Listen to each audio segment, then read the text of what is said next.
어쩜 이렇게 시간이 안 가는지 정말 버스 안에서 going 이불 속에서 going은 언제나 너에게 going. Assalamualaikum warahmatullahi wabarakatuh. Baiklah, kembali lagi dengan saya Linda Amalia dengan NIM 2214040064. Di sini saya akan melanjutkan hadis ke-10, yaitu tentang provokasi kafir. Terlebih dahulu saya akan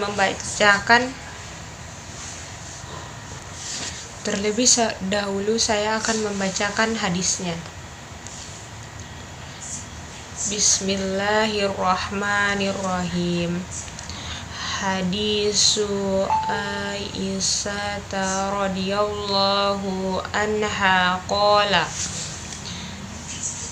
istazana rahtum minal yahudi al-ahla rasulillahi sallallahu alaihi wasallam faqalu samu alaikum faqalat Aisyatu bal alaikumussalam wal la'natu faqala Rasulullah sallallahu alaihi wasallam ya Aisyatu innallaha yuhibbur rifqa fil amri kullihi. Qalat alam tasma ma qalu qala qad qultu wa alaikum. Baiklah, saya telah membacakan hadis ke-10, yaitu tentang provokasi kafir. Selanjutnya saya akan menjelaskan hadis ini. Hadis ini berasal dari Aisyah.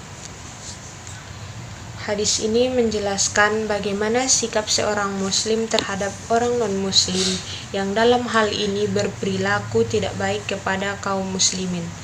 Dalam hal ini Rasulullah Shallallahu alaihi wasallam, jadi di sini disebutkan pada sekelompok orang Yahudi yang meminta izin kepada Nabi atau menumpang lewat, berpapasan dengan Nabi atau bertemu dengan Nabi. Kemudian mereka menegur Nabi kalau orang tidak menyimak dengan baik, tidak tahu bahwasanya teguran ini adalah teguran yang jelek. Teguran mereka adalah kecelakaan bagimu. Jelas artinya berbeda dengan Assalamualaikum yang artinya adalah keselamatan bagi kamu. Kalau Assalamualaikum artinya kecelakaan bagi kamu, jadi dia menyumpahi Nabi Muhammad Shallallahu alaihi wasallam untuk celaka, bukan seperti orang muslim bertemu dengan muslim lainnya yang mendoakan untuk keselamatan. Jadi, bagaimana Nabi menghadapi orang non-muslim yang berperilaku buruk tersebut? Dalam hal ini terlihat bahwasanya Aisyah radhiyallahu anhu, yaitu istri Rasulullah Shallallahu alaihi wasallam, tidak bisa menerima. Dia langsung bereaksi, dia marah, kemudian menjawab dengan jawaban yang termasuk emosional. Aisyah menjawab, bukan kamu salah, bukan kami, bukan Rasul, bukan kaum muslimin yang celaka, atas kamulah kecelakaan itu. Ditambah lagi dengan laknat.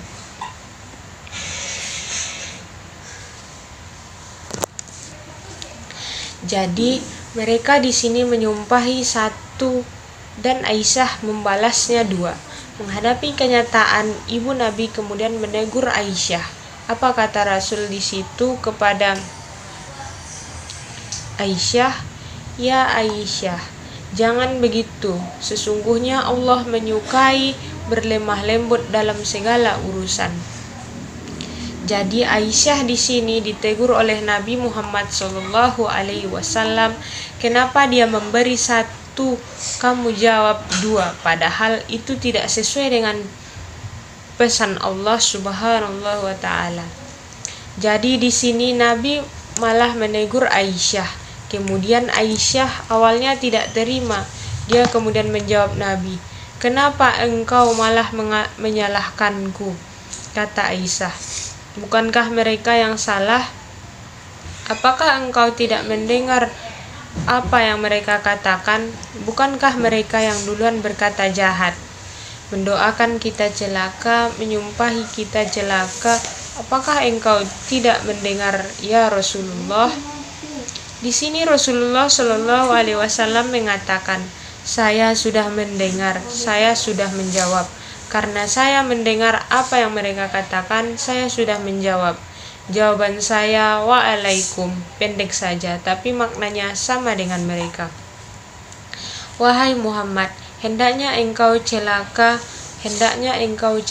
ya Nabi." Kemudian menjawab, "Itu kamu juga sama saja."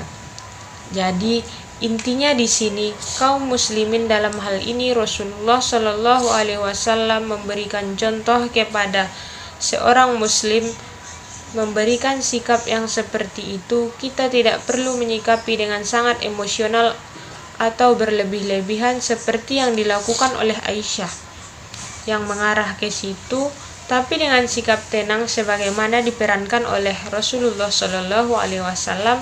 Ini menunjukkan bahwasanya kaum muslimin itu bukan orang-orang yang suka berkelahi atau suka bermusuhan sebagaimana yang seringkali distereotipkan kepada kaum muslim. Disangka lebih buruk kepada kaum muslimin bahwasanya dia itu suka mencari ribut. Padahal di sini Rasulullah Shallallahu Alaihi Wasallam itu mengajarkan, dan kaum muslimin kemudian memperlakukan bahwa mereka tidak reaktif itu. Malahan mereka lah yang memulainya.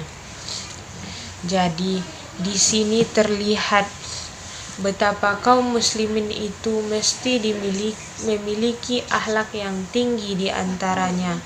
Dia tidak menjadi orang yang mudah terjatuh pada provokasi non-muslim untuk bertindak saling menjelekkan.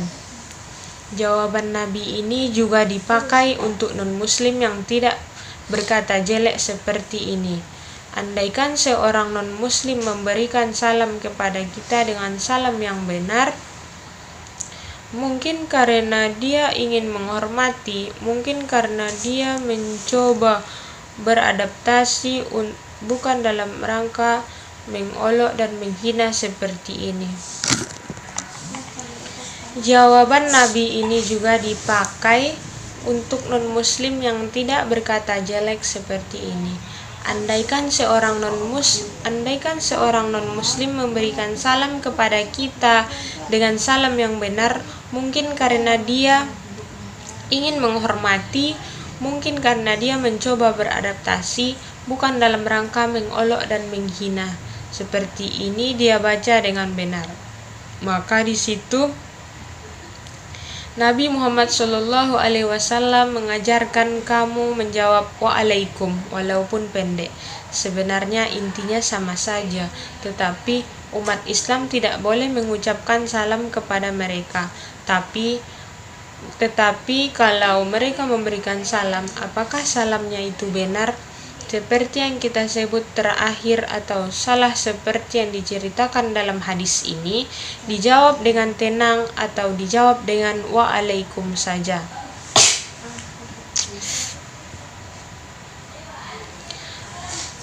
Baiklah, adapun kaitan hadis ini dengan pendidikan, yaitu yang pertama, hadis ini mengajarkan tentang pendidikan bermasyarakat, pendidikan dalam kehidupan sosial, yaitu bertoleransi, bisa menerima perbedaan dengan orang lain termasuk perbedaan agama, dan bisa bersabar dalam menghadapi hal-hal yang masih kontroversi di antara kelompok yang berbeda itu.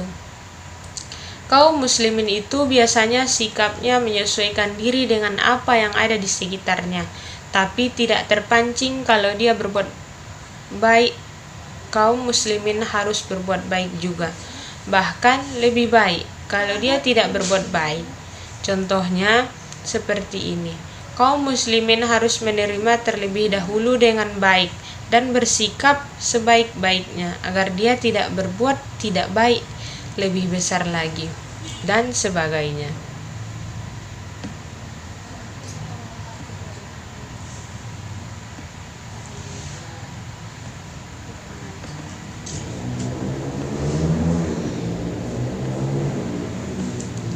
Kemudian, andaikan dia berbuat yang lebih buruk lagi sampai memusuhi, main fisik dan lain sebagainya, itu tidak mungkin lagi didiamkan. Baru kemudian kaum muslimin melakukan antisipasi dengan tujuan menjaga kemaslahatan. Jadi ini indah sekali sistem bergaul dalam masyarakat yang beragam oleh Islam. Yang kedua, hadis ini berbicara tentang pendidikan keluarga, di mana di sini Nabi melakukan dua hal terhadap keluarganya. Dalam hal ini, Aisyah yang pertama, Nabi mengajarkan. Dalam hal ini dia memberikan nasihat kepada Aisyah ketika ada yang keliru, dia sebutkan mana yang baiknya. Ketika menurut dia Aisyah ini salah, respon yang terkesan kasar, ia mengajarkan Allah Subhanahu wa ta'ala itu sukanya yang lembut. Jadi kamu itu harus lembut juga, jangan seperti itu. Jadi, di dalam keluarga itu harus dikembangkan sikap saling menasehati, saling mengingatkan akan kebaikan, dan itu tanggung jawab keluarga. Tentunya, terutama bagi orang tua atau tertingginya ayah di sini, kemudian ibu. Dan dalam pendidikan keluarga ini, Nabi tidak hanya mengatakan, tetapi juga memberikan contoh. Dalam hal ini diperlihatkan ketika Aisyah mempertanyakan apakah Nabi tidak merespon sikap buruk dari orang Yahudi. Di sini Nabi menyebutkan, saya dengar, malahan saya sudah menjawab, tapi keras seperti jawabanmu itu saya sudah jawab. Jawabannya adalah wa'alaikum. Adapun contoh toleransi antara umat beragama di dalam kehidupan kita sehari-hari, yaitu melaksanakan ajaran agama dengan baik. Yang kedua, menghormati agama yang diyakini tanpa mengganggu agama orang lain atau bahkan menjelek-jelekkan agama orang lain. Yang ketiga, yaitu tidak memaksakan keyakinan agama kita terhadap agama orang lain. Yang kelima, yang keempat, yaitu bersikap toleransi terhadap agama yang berbeda. Dan yang kelima, tidak memandang rendah dan menyalahkan agama yang berbeda. Toleransi dalam beragama memiliki pengertian yang yaitu tindakan saling menghargai antar umat beragama. Tidak peduli apapun agama yang dianut, antara masyarakat harus saling menghargai satu sama lain. Berdasarkan hasil penelitian, adapun manfaat dari toleransi yaitu memungkinkan terciptanya kerjasama yang lebih baik antara individu dan kelompok. Dengan saling menghargai dan menerima perbedaan, orang-orang dapat bekerja secara efektif untuk mencapai tujuan bersama. Toleransi mengakui dan menghormati keberagaman dalam masyarakat. Seperti halnya yang dilakukan oleh Nabi Muhammad SAW ketika seseorang Yahudi yang berbuat buruk kepadanya, tetapi dia tetap mentolerir apa yang dilakukan oleh bangsa Yahudi tersebut, yaitu dengan mendoakannya. Dia tidak membalas perkataan kasar dari orang Yahudi tersebut dengan balasan yang kasar juga, tetapi dia membalasnya dengan perkataan yang lemah lembut sesuai dengan pesan Allah Subhanahu wa ta'ala. Baiklah, mungkin cukup sekian yang dapat saya jelaskan tentang hadis 10 ini. Apabila ada salah saya mohon maaf. Assalamualaikum warahmatullahi wabarakatuh.